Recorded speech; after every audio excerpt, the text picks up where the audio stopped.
Kala dunia dan manusia berada dalam kegelapan yang sangat, kehancuran yang dahsyat, Allah utus seorang manusia menjadi rasul untuk membenahi dan memperbaiki serta memberantas segala kezaliman.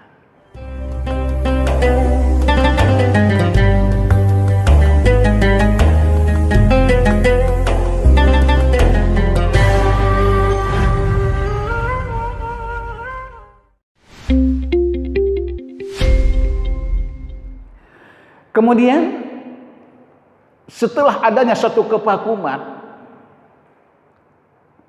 di mana Rasulullah Shallallahu Alaihi Wasallam sudah dilahirkan pada saat itu, namun belum diutus menjadi rasul. Ya.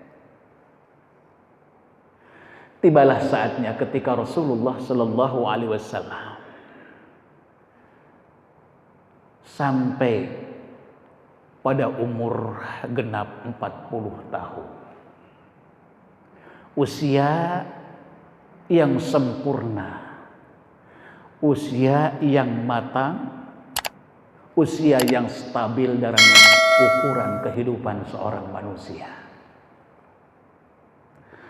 Namun dunia pada saat itu, manusia pada saat itu berada di bibir jurang neraka. Kehancuran. Perjalanan manusia begitu cepat melangkah, bergerak, dinamis bagaikan mesin yang terus bekerja tanpa henti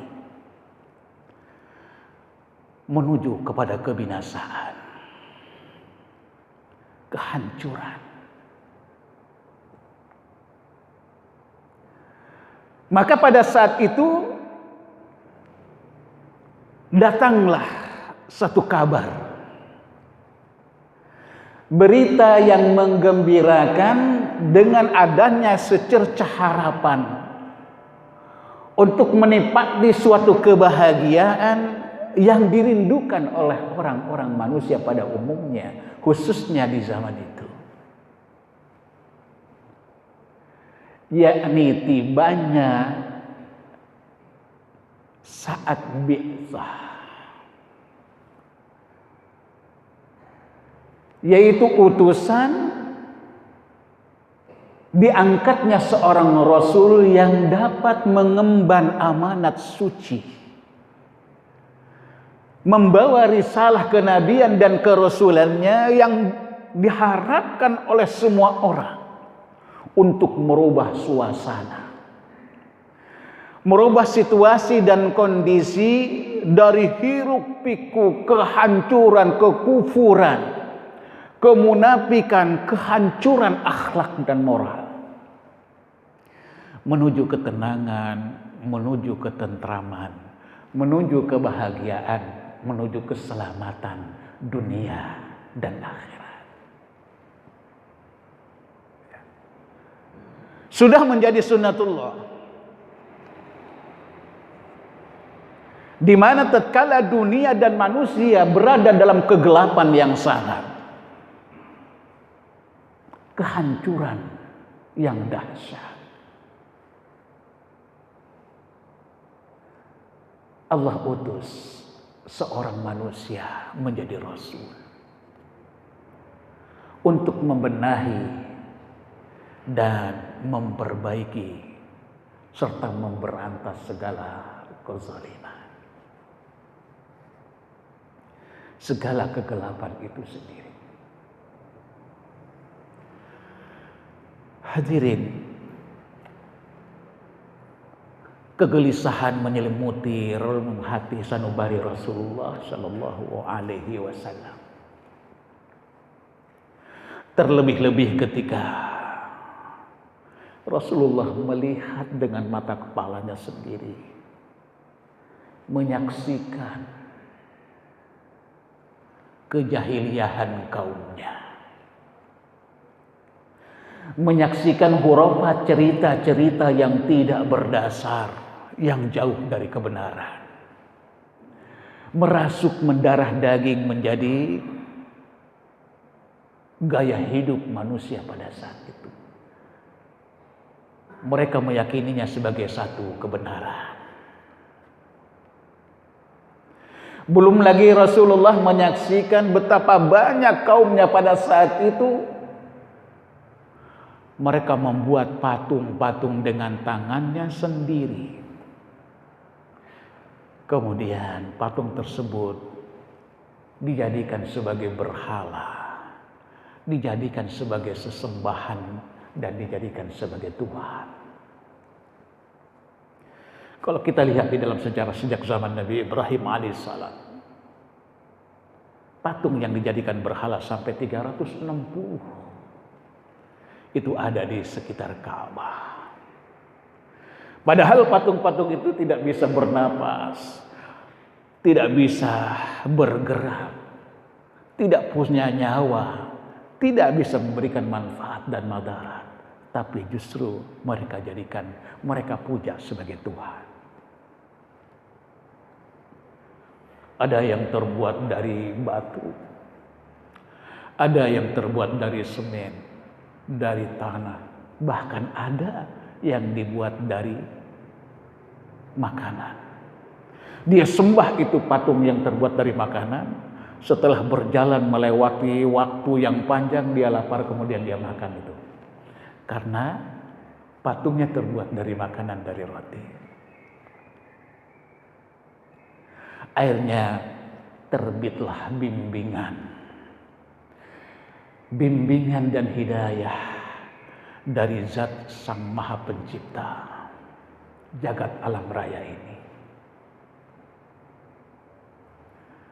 Zat yang menciptakan langit dan bumi beserta isinya, yaitu Allah Subhanahu wa Ta'ala. Pada saat kegalauan, kegelisahan yang memuncak, akhirnya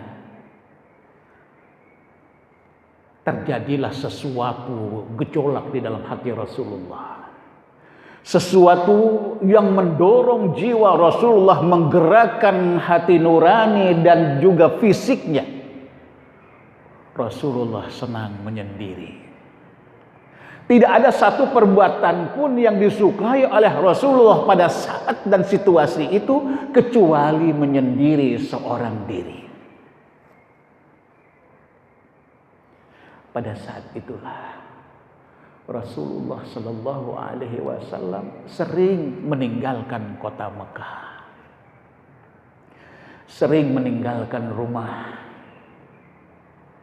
Rasulullah berjalan seorang diri melewati celah-celah bukit, melewati lembah-lembah, melewati cekungan-cekungan tanah. Ada suatu peristiwa yang fenomenal yang jarang diungkap. Ketika Rasulullah berjalan seorang diri melewati celah-celah bukit, melewati jurang bebatuan yang terjal, dan melewati pohon-pohon, ada suara yang mengucapkan, "Assalamu alayka ya Rasulullah. Assalamu alayka ya Rasulullah. Assalamu alayka ya Rasulullah." Sehingga Rasulullah berhenti dari jalannya, kemudian menengok ke kanan dan ke kiri, ke depan, ke belakang, lihat sekitarnya. Ternyata tidak ada satupun orang di sekeliling Rasulullah. Namun Rasulullah mengetahui bahwa yang mengucapkan salam, "Assalamu alayka ya Rasulullah," itu ternyata yang berbicara adalah batu-batu yang Rasulullah lewati. Yang mengucapkan "Assalamu alayka ya Rasulullah" ternyata adalah pohon-pohon yang dilewati oleh Rasulullah. Subhanallah. Sedangkan wahyu yang pertama diterima oleh Rasulullah Sallallahu Alaihi Wasallam adalah ar-ru'ya as-sadiqah, mimpi yang benar di saat Rasulullah sedang tidur. Saudara, mimpinya seorang nabi, mimpinya seorang rasul lain dengan kita. Kalau mimpinya kita itu dipengaruhi oleh kehidupan kita sebelum tidur. Kalau mimpinya kita itu bisa saja datangnya dari setan. Ya. Bahkan ngigonya kita dipengaruhi oleh kehidupan kita ketika siangnya, ketika kita dalam keadaan tidak tidur. Ya. Ada seorang sedang tidur, dia bilang blok P, blok P, blok P. Begitu dilihat, ternyata dia adalah seorang kenek. Ya, yang memanggil penumpang, ayo siapa yang menurut blok E? Ada siapa yang menurut blok M dan seterusnya. Ya. Tapi mimpi Rasulullah SAW lain.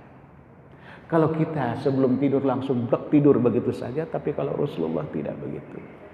Ya, selalu berdoa memohon perlindungan kepada Allah Subhanahu wa taala dengan kejernihan dan kebersihan hati serta keikhlasan.